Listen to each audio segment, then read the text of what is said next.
খাওন দাওনের ভিডিও আর কেচ্চা শেয়ার করতাম। কেউ তো আর খাওন দাওন ভিডিও দেখে বলে আফা আন্নের খাওন দাওন দেখে বেশি লোভ লাগে, খাইতে মন চাই। আচ্ছা ভালো কথা, আমার খাওন দাওন দেখলে লোভ লাগলো তারও ভালো কথা, আন্নেরাও খান তাই না? যাই হোক, আজকে যা খাইতেছি আপনাদের কাছে শেয়ার করলাম। আজকে তো দেখি বাসায় আইসি আফু এক পাতিল মাংস রাঁধি রাখছে। ও মা, কি যে ফুয়াদ রে ফুয়াদ, আফুর হাতের মাংস বা আফু যেইটা রান্না করে এত যে মজা, এত যে ফুয়াদ মুখে লাগি থাকে। এই দেখো আমি বক বক করি কি কই, আসলে কইতেছি যে আপু তোর হাতের নাস্তা, তোর হাতের রান্না, তোর হাতের আলু ভর্তা হোক, পেঁয়াজ ভর্তা হোক, শুটকি ভর্তা হোক, যেটাই হোক না বাউ রে বাউ, এত ফুয়াদ এত মজা। তো আজকে রাঁধছে কি দেখছুনি, কি রাঁধছে এটা না হয় পরেই কই, আগে একটুখানি খাইলই। খাইতে যে কি ফুয়াদ, তোমরা আর মুখের এক্সপ্রেশন দেখে আশা করি বুঝতে পারছো। দেখছুনি কেনে খাই আই।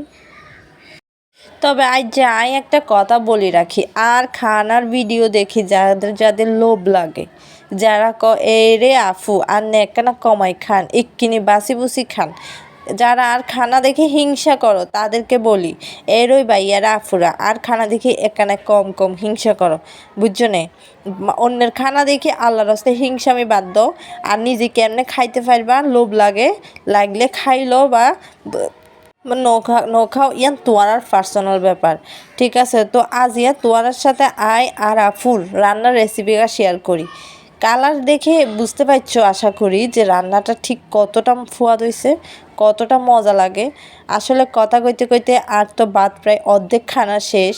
মাংসটা দেখছুনি একটু মাখো করে রান্না করছে, মাশাল্লাহ। আমার আফুর রান্না বলে কথা, কত যে ফুয়াদ, কত যে মজা। আমার আফুর রান্নার কিছু সিক্রেট আছে যেটা তোমাদের কাছে একটু শেয়ার করব, আশা করি সবারই শুনতে ভালো লাগবে। ছোটোবেলার তুন দেখে আইসি মা শাশিরা সারা জীবন মাছ মাংস, মানে মাছ না মাংস যেটা রান্না করছে, শুধু মাখাই জুখাই মশলা দিয়ে একসাথে মাখাই জুখাই চুলাত বসাই দিছে, তাতে যে এত ফুয়াদ। আর যারা অন্যভাবে রেসিপি দেখি রান্না করে তাদের মাংস যে কত ফুয়াদ সেটা তো আমার আইডিয়া নেই। তবে এই মাংসটা যদি মাখাই জুখাই রান্না করে সেটাই আমার মনে হয় সবচাইতে ভালো লাগে। যাই হোক, তোমরা কে কারা কীভাবে রান্না করো সেটা কিন্তু অবশ্যই কমেন্টে জানিও।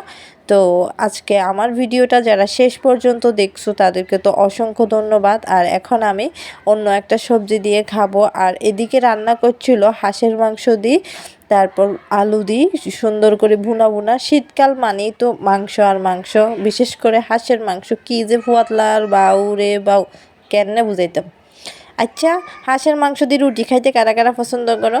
হাঁসের মাংস দিয়ে রুটি আরও যে কত ফুয়াদ বাইরে ভাই, বিশেষ করে সন্ধ্যার পর ঠান্ডার মধ্যে গরম রুটি, ঝাল হাঁসের মাংস, এক কথায় অসাধারণ।